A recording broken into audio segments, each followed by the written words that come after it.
What's up, gamers? We are back to our regularly scheduled Monday programming. If you guys tuned in over the weekend, we had a little bit of a special episode with an interview with another content creator, MTG Nerdgrow. So thanks for everybody that tuned in and checked out the interview.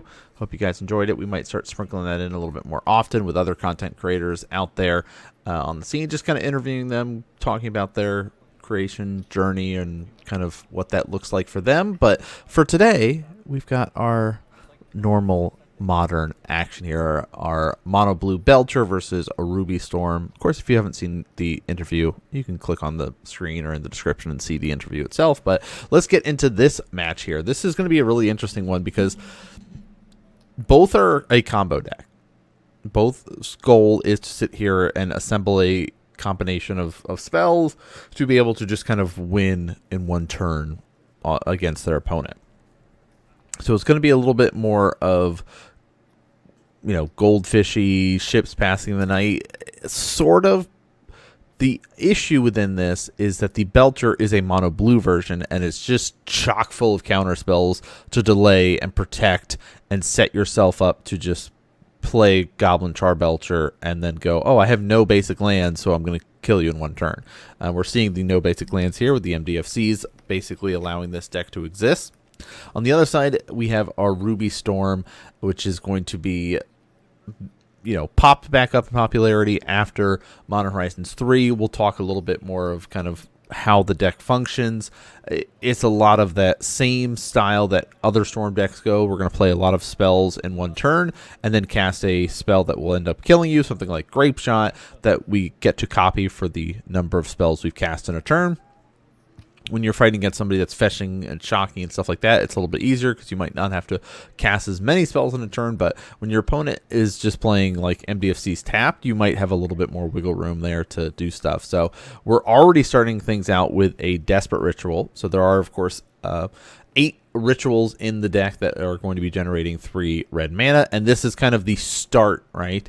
So there's going to be these windows of opportunity where you're going to see a blue player or somebody that has counter magic really trying to sit here and look for that window to stop things, and one of those would be like the Raw Monsoon Mage. That's a good thing to be able to try to fight, right? The Ruby Medallions, the Monsoon Mage here, these are the enablers that reduce the cost of your spells, so it kind of speeds up the process and makes it easier for a Storm player to go off. So fighting and interacting with those two things are kind of the key way to start attacking a Storm player.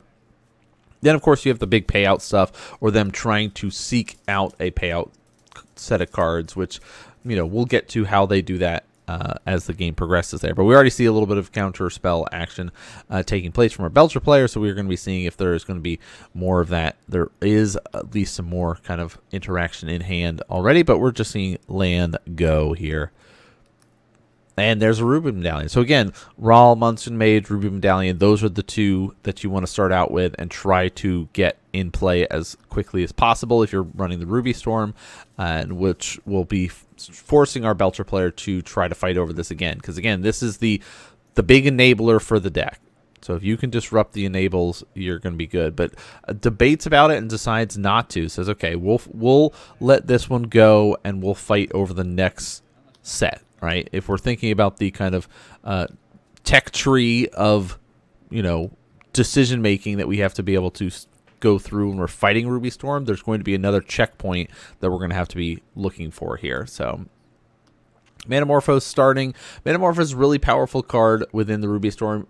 It replaces itself both with the ability to draw a card, but also generate mana. We're going to be trying to make a double red here and really basically just start the flow of cards going in our favor, but we're going to be hit with a Commandeer here. Gain control of this spell. We will have to pitch 2 blue spells in order to do this, but we get access to 2 more blue mana, and so look at this. Boom, Manamorphose does get cast by our Belcher player, and they get to draw a card. Now, we're in this debate. Looks like we have 2 more Manamorphose in hand. So we could try to go for the go, we could go for it or try to fight over it again, but I like the idea of just being hesitant, knowing that our opponent has 2 blue floating. It puts us in a weird spot.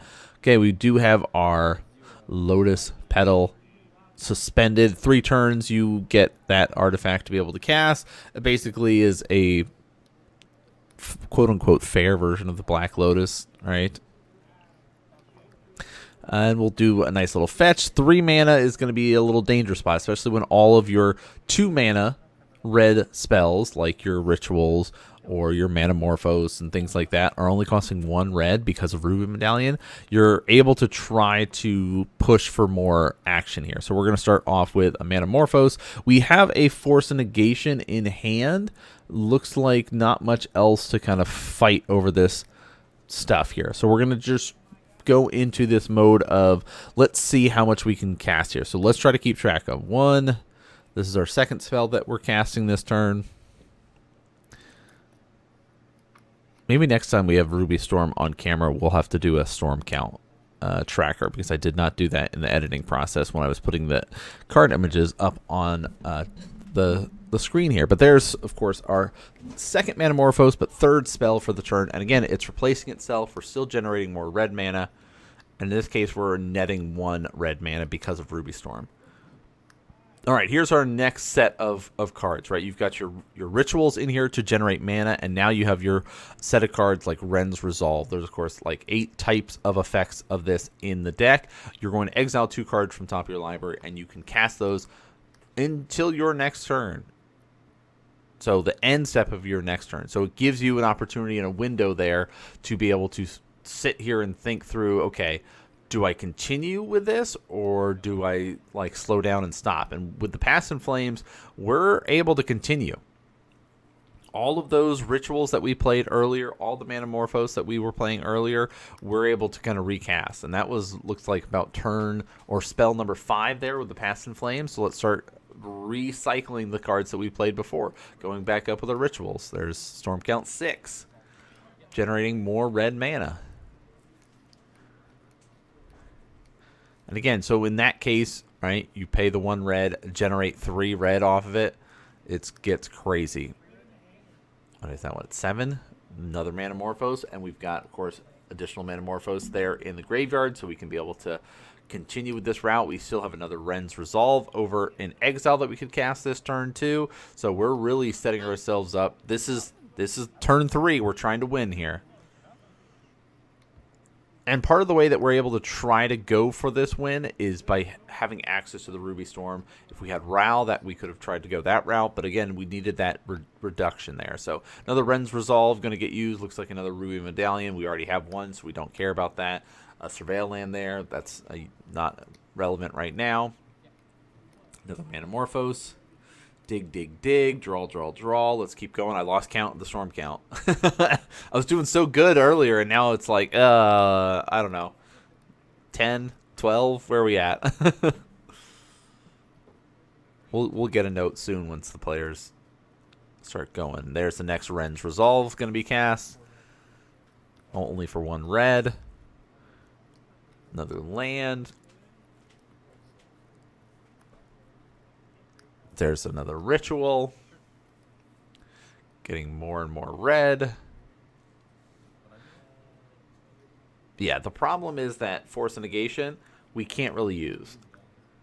The Force Negations are in the main board for the Belcher, specifically when you try to go off with your Goblin Char Belchers or things like that, that you can just be like, hey, I'm winning this turn, and I'm making sure you can't stop me.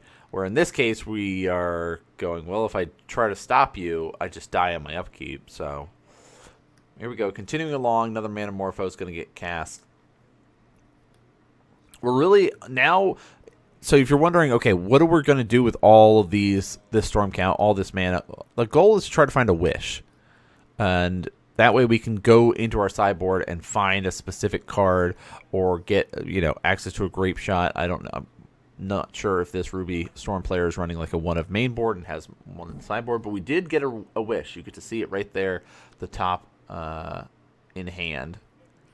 So that, of course, lets us be able to start using our cards from our graveyard, right? There's the wish. You can play a card you own from outside the game this turn. So that means look in your sideboard, find one of the tools that you need, and go from there. And that's going to be the case is the lockdown. Let's get the pieces that we need to try to win here. And there is a grape shot.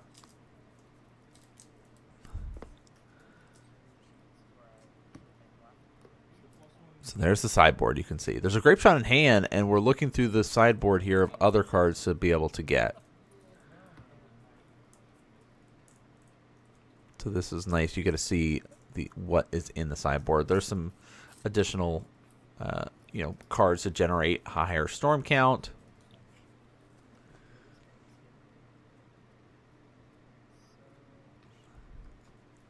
All right, let's see. What do we grab here? We already have Grape Shot in hand, and so it's like we've generated so much mana that we're not that worried about things. But our storm count is not high enough to deal 20 damage yet. What do we grab? That's pretty nice. Underworld Breach. So not only did we put a bunch of things in exile using Past in Flames, but now whatever we cast, we can be able to continue that route, right? Everything does have an escape cost of 3, and here's a Grape Shot. Dealing 1 damage. There's the storm triggers. Boom, boom, boom, boom, filling up the board. And we're going to be doing it for 14 here. So storm count was 14, which is a lot. Again, if there was fetching and shocking, things like that in place. But, hey, we've got, of course, our ability to cast it for a second time by being able to use the Underworld Breach. So game 1 goes to a Ruby Storm player. Like we said, a little bit of the solitaire gold fishing. Going to play by myself here on turn 3 and just kind of go. We had all the enablers. We had all the mana that the coast was clear. Belcher player tried to fight through it, tried to do some counter spells. Didn't work out so well. Now that they're going first, though, will they have a better opportunity to kind of be the disruptor? We shall see. We see our Ruby Storm player does mulligan down. Land go coming out for our Belcher player. Looks like that's going to be the case as well as a land go. Which is pretty normal. Like, Storm decks don't really do anything until turn 2, right? Their whole goal is to be able to land one of their enablers or play a ritual. Like, it's all 2 mana spells pretty much in the whole list. There's a couple 3, there's a couple 4s, right? But for the most part, all the stuff that really matters costs 2. Like Ral Monsoon Mage, Ruby Storm, and all of our rituals. We'll lose some life here with a Stomping Ground. And attempt to do a Ruby Storm. There's the Spell Snare. So again, Spell Snares most likely brought in from the sideboard here just for this matchup. Really, really powerful. Works out great. Being that disruption there. Stopping our opponent. Slowing them down. And we see another one in hand. So we can kind of go, all right, cool. Here's a land. Pass on over. And let's see. There's a gemstone, and we're going to attempt another ruby, which is going to be met with another spell snare. So bam, bam, bam, back to back, we get a double stopping of the enabler that the Ruby Storm deck is trying to do. And the passing back over leads us with a really tough position to be in. Harbinger of the Seas, non-basic lands or islands. We're starting to see this card show up a lot more, at least at our shop personally. You're seeing players find great opportunities to land it down and just kind of disrupt what these greed and mana bases are going for. And in this case, your Ruby Storm deck, your whole goal is to be able to cast spells with red. All right, we're not doing it. Now we're going to do a Whir of Invention here and going to be searching up and finding an artifact for the cost of 0. Guess what we get? A Lotus Bloom here. So that gives us access to that kind of black Lotus style, right? Sack it, add 3 mana of any color. In this case, we're going to be able to add 3 blue mana. So a little bit of different than some lists you're seeing online, but I like the Whir of Invention added in here. But there's the Harbinger attack. Here's the Goblin Charbelcher. And we get the scoop up because it does cost 3 to activate. And we already have the Lotus Bloom there to be able to do it. We're going to reveal all the cards from the top until we reveal a non-land card, or until we reveal a land card. And for the amount of non-land cards revealed, you deal that damage. In this case, there are no lands because it's all MDFCs. And you go, hey, I'm revealing my whole deck and dealing that much damage to you. let's go to game 3. Everybody tied up 1-1. Again, that game really came down to the post-sideboard disruption plans. There were a lot of 2-drops in there. We had the Harbinger of Seas put in so much work. Spell Snare back-to-back, stopping both Ruby medallions, really just shut down whatever the Ruby Storm player was trying to go for. So we're going to see in game number 3, will the Ruby Storm player be able to resolve a Raw, resolve a Ruby, and then be able to just kind of go? Or is it going to be another disrupt, Belcher be able to win? We'll see. All right.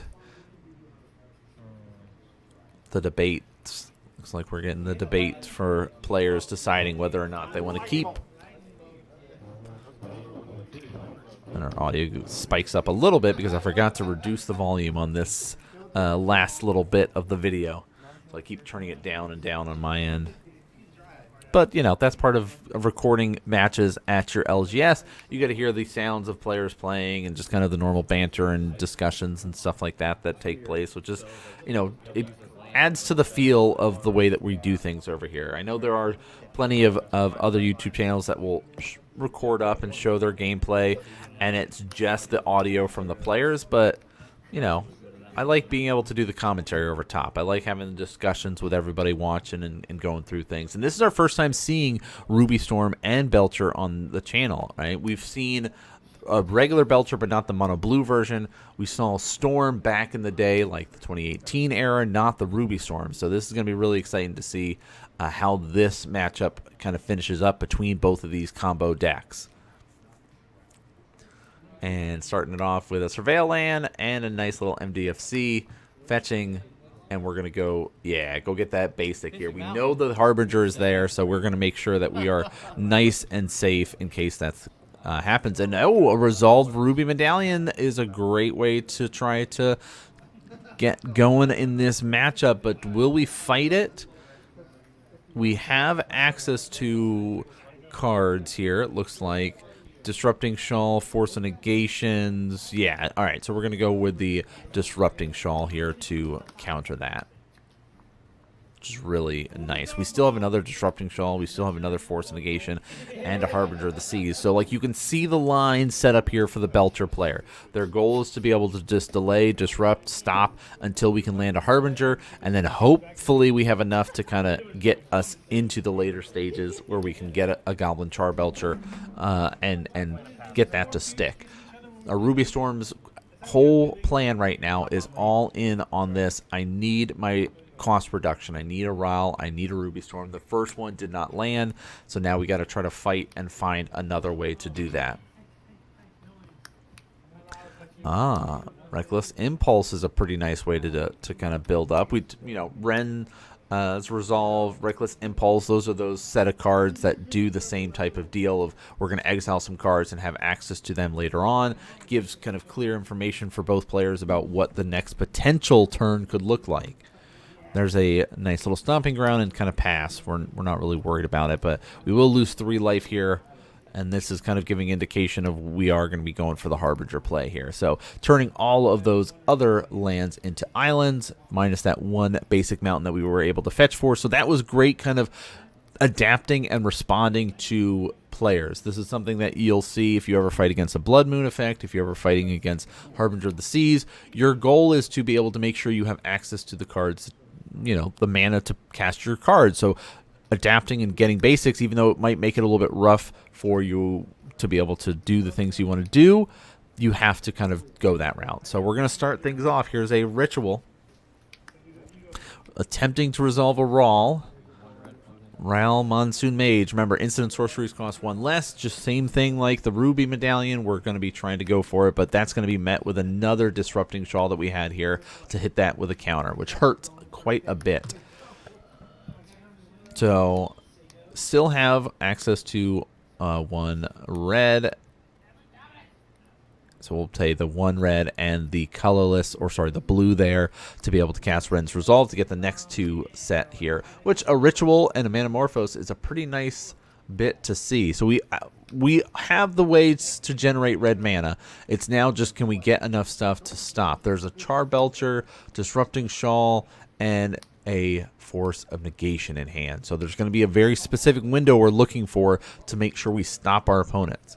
Seeing that they have the rituals and stuff like that, you know, you could go for the first cast that they go for and try to stop it like outright, but really because we have the Force of Negation, we want to try to save that for their payoff. So here's the first ritual. That's fine. Let's try to cast this, and we get a splice onto Arcane. So we're going to be able to generate 6 red with that one casting of Desperate Ritual. That was sweet. I like being able to see. It's very rare that you get a splice onto Arcane, but when it happens, it's like, wow, that's awesome. That's awesome. So the way it works is that first one was able to get both effects, and then the other one went back to hand. So let's attempt to wish. So this is that window of you can go, I could counter what they wish for, or just try to stop this now, and maybe it's enough to put a stop to it. If they're wishing now, it must mean that they don't have the next couple follow-up steps, so let's fight this now. Here's the Force of Negation and the added bonus of exiling it. So if there's a Desperate Ritual, if there is any way to get into the graveyard to start casting stuff, Wish will not be available later on. So your opponent will have to be able to dig a lot more and go through this kind of rigmarole of setting up more and more spells to make this happen. So they're, again, learning when this opportunity to fight happens is really important. But we're going to keep using the spells that we've got access to. The Manamorphose will at least get us another draw and try to refill our hand. We know that there is a Desperate Ritual and now a land, and that's it. So that's kind of the sigh of relief for the Belcher player, going, sweet, I can do some chip damage in here, poke up. Our opponent basically fizzled out on their storm lines, and now they're kind of stuck. So we can kind of keep chipping away as we build up. We're looking for another land, and looks like we did find it, flipping that MDFC. So I know some people get really weird about not flipping the lands. We're flipping it here, no problems. There is a Goblin Charbelcher in hand. We could go for that and just try to, you know, stick it and basically say, hey, this is the, you know, the clock is now here. You basically have a turn. Oh, well, that's a pretty nice little, we see a Veil of Summer was brought in here. But the Goblin Charbelcher is there. There's a mountain. We know there's a Desperate Ritual. So untap these. Go to the upkeep, draw. We're good to go. Coast is clear. Here's some poking of damage. There's the 3. Let's activate Goblin Charbelcher.